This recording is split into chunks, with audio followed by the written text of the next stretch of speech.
The impending economic integration between ASEAN member countries by 2015 is set to change business dynamics throughout the region, bringing with it opportunities and risks.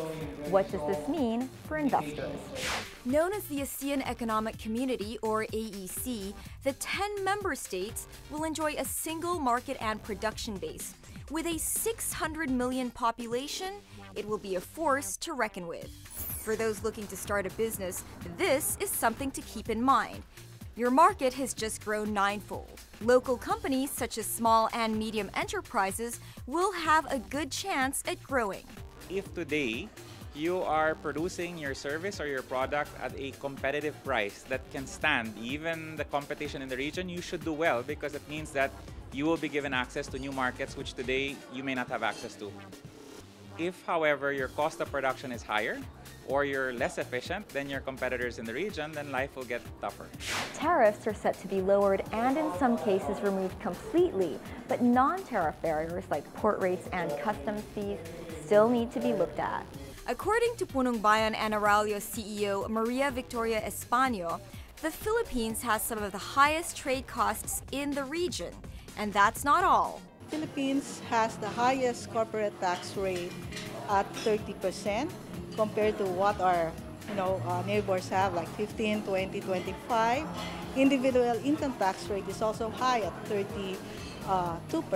I think we cannot avoid looking at how our neighbors are doing in the field of taxation. Españo says the top 3 industries to be affected by the integration are services, exports, and agriculture. She says services, specifically those in finance like accounting, will likely do well. The accountants from the Philippines, they are really regarded as very good financial accountants, CFOs, and very much in demand.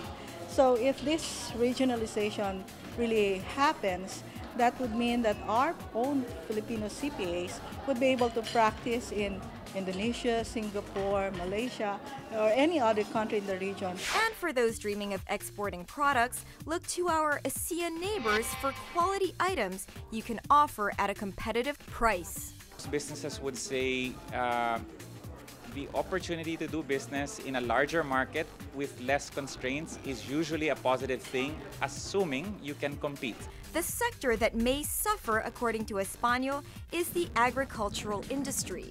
How competitive are our agricultural producers right now, to offer their prices at the lower rates that we're seeing? Rice is being imported. How can we protect our agricultural producers at this point? There's a concern that the government may not be on board at this point to ensure that our farmers would get the necessary support. You could see that unless we wake up and really prepare our farmers, they might be left behind. The AEC would do well to learn from the mistakes of the European Union, primarily that they are only as strong as their weakest link, especially in finance, a lesson that Germans know all too well. It behooves all of us within the ASEAN region to improve our strength, and the regulatory changes, for instance, for the banking sector in the Philippines actually are intended to do that and basically bring us up to a global standard. While more money will flow into our market, that will include more hot money as well.